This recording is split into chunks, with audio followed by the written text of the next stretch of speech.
Assalomu alaykum. Sabah avazlıq əsərləri kanalına xoş gəldiniz. Kanalımızda Qaynam örkişi, Çala tekken oq, Manas dəryasından qaytish, Anjamboy, Sarsanro, Qanlıq iz, Qanlıq edir qatarlıq tarixiy romanlar, türmə xatirləri, Mahbus ruhlar və Sabit Damollamның qısqacha tərcümali, Xo'janiyaz Hojining ish faoliyatlari qatarlıq əsərlər bar. Əsərlərimizni yaqtırıb anglışınızlarını qarşı alımız. Dostlarınızga və başqa toplarga tavsiya qilib qo'ying. Rahmat. Əmdi anglaydiganlar, Qashqar Uyg'ur nashriyati 2003-yili 11-oyda birinchi qatim nashr qilgan tarixiy roman Qanlıq edir. Avtori Muhammad Osman.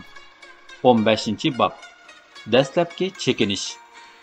Uzaq tarixdan buyon o'zining tabiiy afzalligi bilan tonilib kelgan qadimiy shahar Yakan yanada go'zalligini yo'qotmagan edi.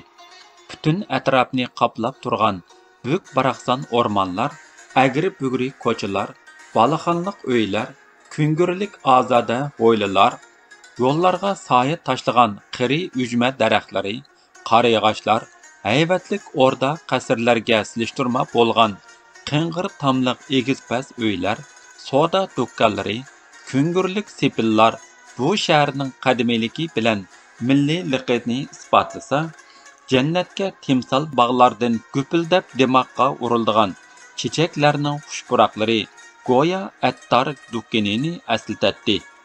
Shundoq uzoq umr, munosib go'zallik nisb bo'lgan qadimiy shahar nimishqadir xo'rliq his qilayotgandek, napak toifalarning topini ostida qolganiga afsuslanayotgandek chiroylari tutilgan g'amkin holatda edi. Rozihit kelginiga xili kunlar bo'lgan bo'lsa-mu, ammo yiroq yaqindagilar texicha yetlishib bo'lolmay, qo'ltiqlariga dasturxonlarini qisib, uyan-buyan mengayotgan ayollar, top o'g'il qizlar, ko'rishkuchilarning bir-birlarini muboraklashlari Rozihitning hali ham davomlashayotganligidan darak beradi. Demasam-u, bu shaharda Rozihit Shavvolning oxirigacha tugamaydi.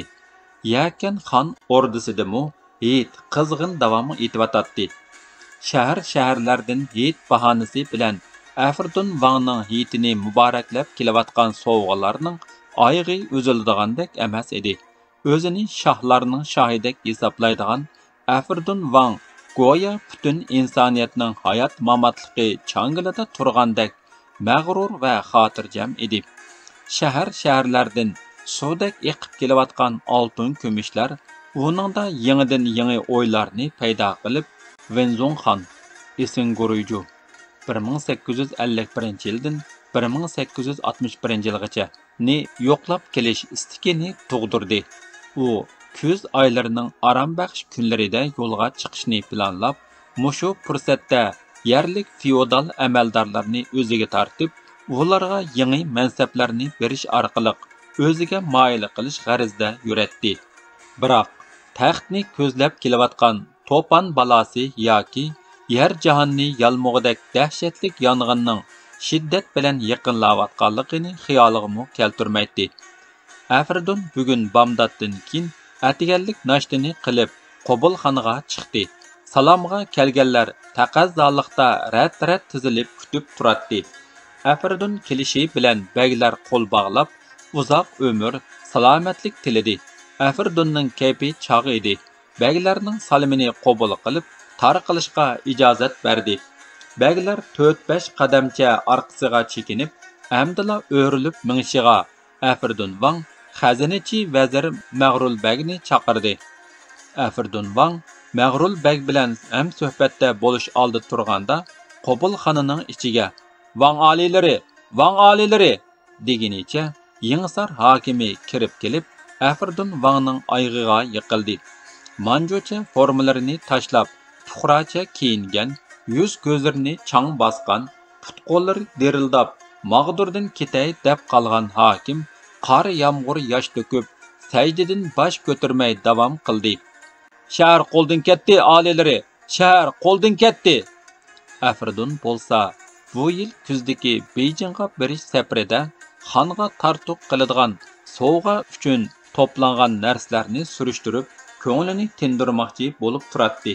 Mushundaq chaqda kelgan shum xabardan kayfi uchib, cho'chish, g'azab va andishidan ko'zlarini chekchaytdi. Miqqa o'ltirib qolgandek o'rindan dast turib ketdi. Nima gap? Tez so'zla. Qashqar qo'ldan ketdi. Qachon?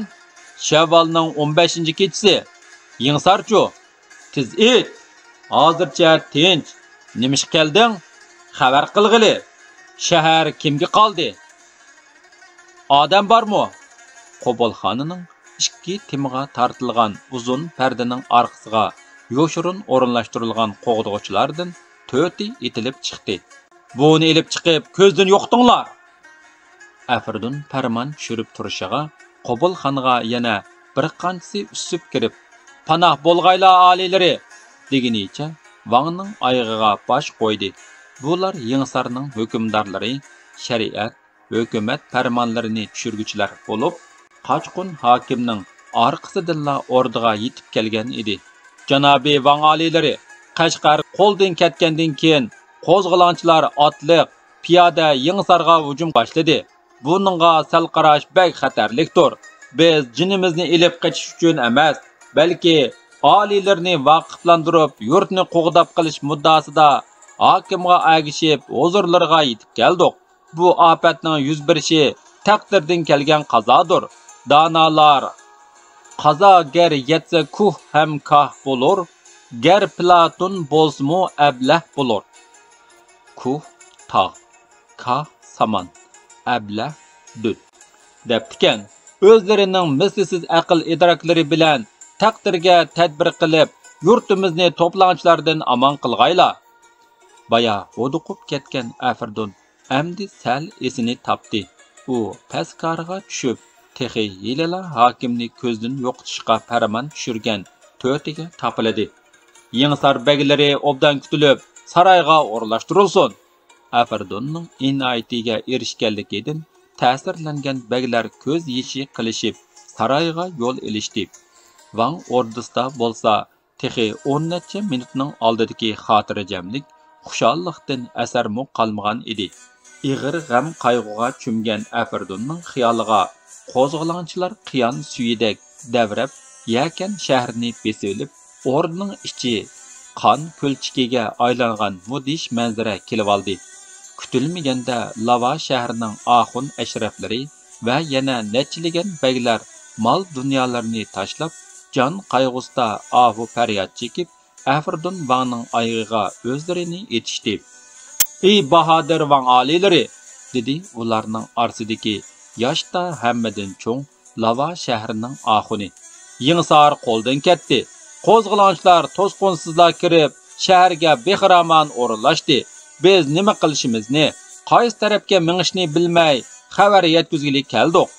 Afrdunga Qashqar Yingsarning qo'lidan ketgini aniq bo'lgan edi. Valixon to'ra hech bir chiqimsizla mudofiasiz shahar Yingsarni qo'lga kirgizib, qo'shinni tartibga silishni jiddiy tutayotdi.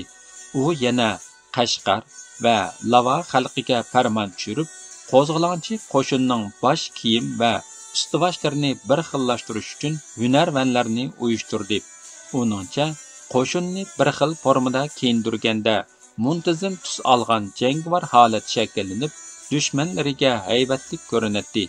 Aksicha ahvolda arang-sarang kiyingan bu dehqonlarni boshqalardan farqlantirish mumkin emas edi. Loyiha bo'yicha beshiga egiz Yingsar tumiqi, uchisiga ola chapan tayyorlash bekitildi. Qo'shin bir xil formaga, ro'shan belgilarga ega bo'lgandan keyin hujumga o'tish qaror qilindi. Afrdun ko'ngilsiz xabarni anglab, o'rta akabirlarini kengashga chaqirdi. O'z darajalari bo'yicha o'ltirganlarga bir-birlab sapsilib chiqib, jiddiy talaffuzda chaqirdi. "Shohmansurbek, xo'sh", deginicha oldiga chiqdi.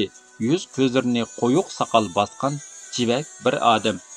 "Farmon, darhol 2000 lashkar bilan yo'lga chiqib, Ko'krabatda istehkom qurib, dushmanning yo'li to'silsin." "Xo'p", Shohmansurbek buyruqni qabul qilib so'rindan chiqib ketdi. "Vang oliylari", dedi Yingsardan qechib kelganlardan birisi o'rnidan turib, Qo'zg'olonchilarning soni bek ko'p, qurollari xil. Shunga 2000 lashkar ozliq qilarmikin? O'ylab ko'rgaylar. Afardun uning taklifini muvofiq ko'rdi. Yakanda Badaxshon, Hindiston, Kashmirdagi mashhur janglarda alamdor bo'lib, dong chiqarganligi bilan maqtilib yuradiganlar bor edi. Afardun ularni alamdorlikqa belgilab, Shoh Mansur Bekga qo'shib yo'lga soldi. Shoh Mansur Bekning odamlari Ko'krabatga yetib borganda, qora miltiq, nayza, qilich, ay palta qatorliqlar bilan qurollangan qo'zg'olonchilar go'yo kalkundek davrab kelyotdi. Buni ko'rgan Badaxshonlik sipa texi bir pay o'qning ovozini anglamay turibla tikivatdi. Shoh Mansur Bek qarasa, u hech yerda ko'rinmaydi. Shuning bilan lashkarlar qoch-qoch bo'lib Ko'krabatni tashlab chekindi. Bu xabarning o'rdiga yetib kelishi Amir Mahram begi Muhammad Yusuf Bek bilan nima ustidur maslahatlashayotgan Afardun vahimaga soldi. U farmon qildi. Ko'krabatdan chekingan qo'shin darhol kelib, Bigilda mudofaada tursin, farmon yetkazilsin. Qo'zg'olonchi qo'shin bo'lsa, shiddat bilan ilgarilamoqda edi. To'xtining qo'shini bosh alamdor bo'lib oldida kichik Axun bilan Hasan turklar uningga agishib ming'atdi. Agar o'qishtish to'g'ri kelsa, To'xti boshchiligidagi qo'zg'olonchi qo'shin yalmab kelayotgan bir o't, Afardun qo'shinlari bo'lsa, ko'k qo'mush edi. To'xti boshchiligidagi qo'shin hujum bilan davomliq ilgarilab, Bigildan o'tib o'lkaga yetdi. Valixon To'ra Yingsarni ishg'ol qilib bo'lgandan keyin Yatta xo'ja yig'liqidagi jang tajribasini esiga oldi. Xo'jalar Qashqarga besib kirib, katta To'ra qo'rg'onni olganga qadar shahar aholisi uningga darvozani ochib bermay, 8-kuni Qo'qantlik oqsoqol Nomatxon va uning hamrohlari shahar darvozasini ochganga qadar kirolmaganidek savoqlar Valixonning yodida edi. Shunga Qashqar aholisining darvozani taqvalashidan ansirab, Yingsarni ilkiga elib bo'libla Qashqarga qaytib, hokim ordisidan o'rin oldi. Qashqar bilan Yingsarda mudofaa tadbirlarini qo'llanib, hukmronlik qilishga bo'ladi. Lekin Valixon To'ra Qashqarga uzoq muddatli xon bo'la oladiganligiga ishonmaydi. Uning navbatdagi maqsadi boylik to'plash edi. Shunga qo'zg'olonchi qo'shinning jangovarligidan xabar topgandan keyin otishliq dehqon qo'zg'olonchilarni jangga kirgizib, o'zining agashma qo'shinlarini zapas qoldirdi. Ikki shaharga mustahkam o'rinlashib olib, dastlabida o'ltirilgan Manju ma'murlari, savdogarlar, guruhkashlarning ovqatlarini musodara sifatida egallab oldi. Qolganlarini davomli o'ltirgandan boshqa fuqarolarga naqd pul, ochliq seliqi qo'ydi. Yangi nizomlarni belgilab, yuzini yopmagan ayollarning chichini kesish, 6 yoshdan yuqori erlarning hammasi beshiga salla o'rab masjidga berib, kunda 5 qatim namoz o'qish, xiloflik qilganlarni ig'ir jazolash haqida farmon tushirdi. Butun odamni hasharga haydash orqali Qizil daryosining suyini to'sib, Qing sulolasi hukmronligidagi Yangi shaharni suvga bostirishga kirishdi. Bu chog'da qo'zg'olonchi qo'shin yakanga qarab ilgarilayotdi. Afardun Vang urushga o'zi qo'mondonlik qildi.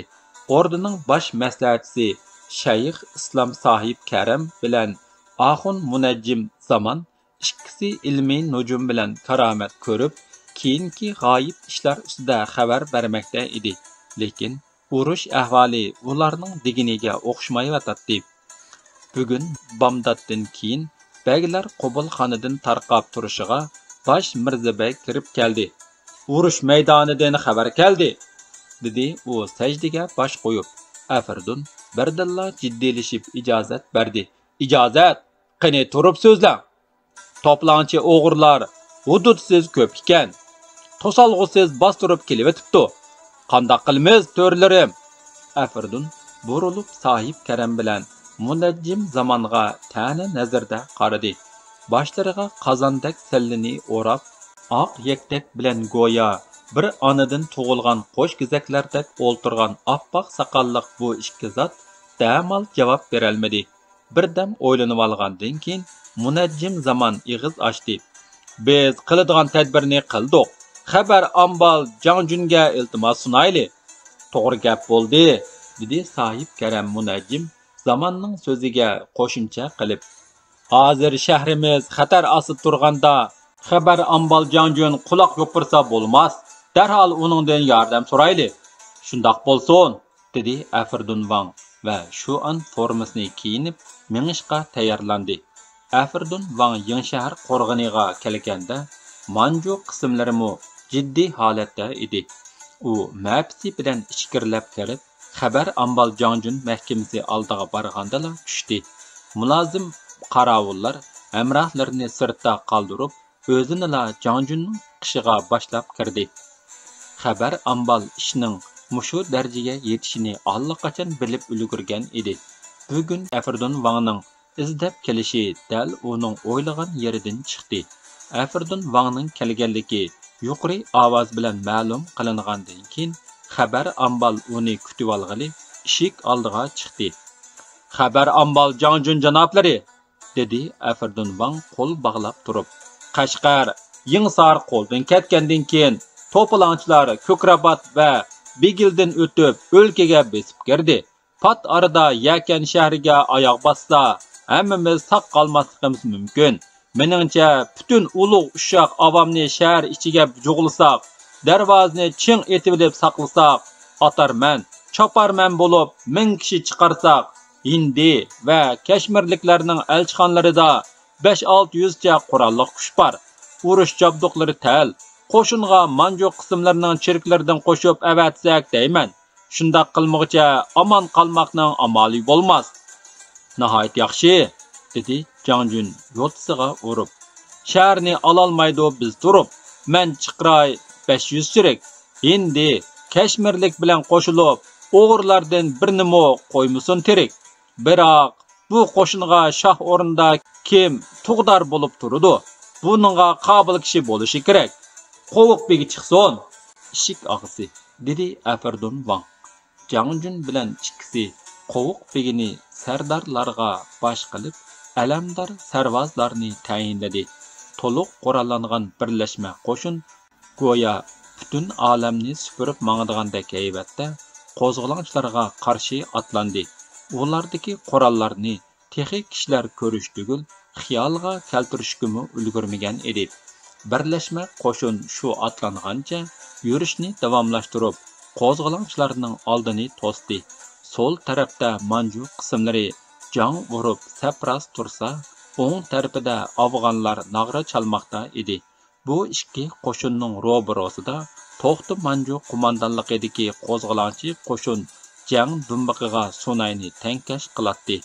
Jang sadosidan ilhomlangan To'xtining otliq yigitlari qo'shindan bo'linib chiqib, qo'llaridagi o'tkir nayzlarni pulanglatgan holda otlarini choptirib javlon qilganicha saf tuzib turishdi. Tuyuqsiz Ching lashkarlari maxfiy yo'sinda yo'tkab kelgan Tayfu bilan zambiraklarni qo'zg'olonchi qo'shinga qaratib etishga boshladi. Buningga miltiq ovozlari qo'shilib, dahshatli gumbirlash sadosi paydo qildi. Havoni istitaklar qopladi. Ching qo'shinlari Tayfu zambirakning himoyasida birdek otsilib hujumga o'tdi. Chang to'zonlar dastidan xili yaqindagi odamlarni farq atkili bo'lmaydi. Shiddatli etishish bir pas davomlashgandan keyin o'q ovozi azaydi. Kuchab urilgan jang ovozi bilan lashkarlar o'z saflarini topdi. Havo suzilganda ma'lum bo'ldiki, qo'zg'olonchi qo'shin allaqachon chekinib ketgan edi. Faqat ulardan talafotga uchraganlarning bir qancha jasdila turadi. Bu qitimqi jangda To'xti Manju boshchiligidagi qo'zg'olonchi qo'shin mag'lub bo'lgan bo'lsa-mu, ziyon ancha ko'p emas edi. Agar vaqtida chekinmaganda, oddiy qurollangan qo'zg'olonchilar tamoman qirilib tugagan bo'ladi. Qo'zg'olonchi qo'shin shu chekinginicha Ko'krabatdan o'tib ketgan edi. Yig'ilishga Sunay chilinganda Valixon tarafdan qo'shilgan lashkarlarning qarsimi ko'rinmaydi. Ularning bir qismi Yingsar qo'rg'oniga qarab qochgan bo'lib, ba'zilari xilidan keyin yo'shiringan joylaridan chiqib kelishdi. Qarindoshlar, dedi To'xti ot ustida turib, o'ng qo'lidagi miltiqni egiz ko'tarib polonlatgan holda. U minib olgan to'riq arg'amoq jangga intilib chopchiydi. Taptidan lashkarlar to'piga o'zini urib, jangga atlanmoqchi bo'layotganligi chiqib turadi. Bizning chekinishimiz yengilganlik emas, balki zaruriyat. Jang degan shundoq bo'ladi. Gohida chekinimiz, gohida hujum qilamiz. O'zimizni qo'g'dab dushmanni yo'qotish jarayonidagi qechishmi, qo'g'lashmi o'xshashli g'alba. Biz bugun ozroq badal berish hisobiga dushman tarafni 2 hassa ortiq ziyonga uchirtib, 25 dona parang miltiqni o'lja oldik. Shuni jakarlaymanki, chekinish bundan keyin bugungidek bo'lmasligi kerak. Hujummi, chekinishmi buyruq bilan bo'ladi. Agar jangdan qo'rqadiganlar bo'lsa, shu topning o'zida ketishga ruxsat. Jang maydonidan ixtiyoriy qochadiganlar dushman qatorida bir taraf qilinadi. Fikringlar bormi? Qo'zg'alonchilar tangla inkos qaytirishdi. Yo'q, Afirdun vangni yo'qtayli, uning g'alchilarini yo'qtayli. Yo'qolsin zolim amaldorlar. Shuar sadosi qo'zg'alonchilarga g'ayrat, jasorat baxsh etdi. Yigitlar jangovar holatda edi. To'xti har qaysi qismlarning pansatlarini chaqirib, odamlarni tartibga silishni topshirmoqchi bo'ldi. Uning yanida kichik Axun bilan Hasan turklar qolgan bo'lib, pansatlardan birsi o'lgan, birsi ozroq odamlari bilan Yingsarga qochgan edi. Shuning bilan egisiz qo'shindan bir qism tashkillanib, Tursun pansatlikqa tayinlandi. Qashqar tarafdan hech qanday xabar yo'q edi. Yingsar bilan bo'lgan oraliqi texi yiroqlashib ketgan qo'shin zapas tayyorlab olgan ta'minot yana 1-2 kunlik bo'ladi. Agar hujumga o'tib o'lkaga ulashmaganda, qo'zg'alonchilar och qilib o'zligidan tugishadi. Bir turkumlarning Qashqarga chekinishi, bir qismlarning tarqalib ketishidan kelib chiqadigan qo'shinning parchalanish xavfi To'xtini ansiratdi. U odamlarni istirohatga qo'yib berib, pansat, 105, 15 qatorliqlarni yig'di. Qarindoshlar, dedi u vazmin talaffuzda. Biz dastlabda g'alaba qilgan bo'lsaqmi, bu navbat kuchli dushmanga taqobil tura olmadik. Ular qurollarning ilg'orligi bilan emas, balki odamlarningmi bizdan natchasi ko'pligi bilan ustun o'rinda turg'achqa chekinib berdik. Ati yana yurish qilamiz. Yomon yeri ta'minot uzildi. Buni qanday hal qilamiz? Tadbirlar ustida maslahatlashaylik. To'xtining gapi tugamasdilla. Kultirim tarafdan chang to'zon ko'tarildi. Kelayotganlarning dushman qo'shini ekanligini his qilgan pansat 105lar o'z odamlarini diqqatga chaqirib, jang tayyorligi holatiga o'tdi. Chang to'zonlar barg'ansiri yiqilishib, nurg'un odam va ot eshakning qarsi ko'rindi. Yaqinlab kelganda oydinlashdiki, nihoyatda nurg'un odam ular chorvalarga narsa keraklarni ortib kelyotdi. Ular orasidan qora nochi tumoqning oldi tarafini qistirib kiyib, o'shnisiga qora miltiq esib olgan 30 yoshlar chamsidagi qarmutuq tambal yigit oldiga o'tib so'radi. To'xtimanjo degan kim? Assalomu alaykum. To'xtimanjo men bo'laman. To'xti xushchiroy holda hiliqi yigitning oldiga berib ko'rishish uchun qo'l tangladi. Yigitmi darhol qo'l berib ko'rishdi. Mening ismim Yo'lvas. U o'zini tonishtirib, bular Mo'g'ol, kultirimliq do'lanliqlar bo'ladi. Biz turayotgan 2 kentning yeri Qashqarga, suyi Yingsarga tava edi. Biz do'lanliq bo'lganligimiz uchun har 2 yurtdan yaklinib, bir xil seliqni 2 yurtga tang to'lab, yashug'idagi majolimiz qolmadi. Suv bermay dehqonchilik qila olmadik. Yaqinda To'xtimanjo degan kishi butun yo'qsizlarning hokimi bo'lib, azguchilarni jazolag'ili turibdi deb angladik. Shunga yigitlarga oziq-tulik ilib, sepinglarga qo'shilishga keldik. Yo'lvasning gapi tugishiga uningga agishib kelgan odamlar zolim amaldorlarni yo'qtayli, Afirdun vangni yo'qtayli, yoshson erkinlik deb shuar to'lashdi. Ular 600 atrofida edi. Birer 100cha eshak, 30 necha otqa ortib akelgan ochliq qo'zg'olonchilarning zapas ta'minoti qilindi. Bu qo'zg'olonchilarga nisbatan Xudo kech qo'ysimi och qo'ymas degandek zo'r xushalliq edi. O'zingiz bularning boshchisimi? To'xti yo'lbosdan so'radi. Men ikki kentning yigit-beshi. Sizlarni qarshi olamiz. Qani, ko'pchilik, yangi kelgan qarindoshlarimizni qarshi olayli. Qo'zg'olonchilar xili uzoqcha chavak chelashdi. Ko'pchilik, dedi To'xti tamkin holda. Mo'g'ol Kültürün fidoyilariga ikki yurtning yigit-beshi yo'lbosni pansat begi qilib tayinlasa qo'shilamsizlar? Qo'shilimiz degan ovoz tanglik yangrab, yiroq-yiroqlarga ketdi. Ko'krabatda o'lja ilingan miltiqlar yo'lbosning odamlariga yetishcha tarqitib berildi. Otlar otliq qismga, eshaklar bo'lsa orqa saf ta'minot ishlariga ishlatishga o'rinlashtirildi. Qismlar boshqacha ruhlangan bo'lib, ezitqaga yurish qilish tayyorligiga tushib ketdi. 15-bob tugadi.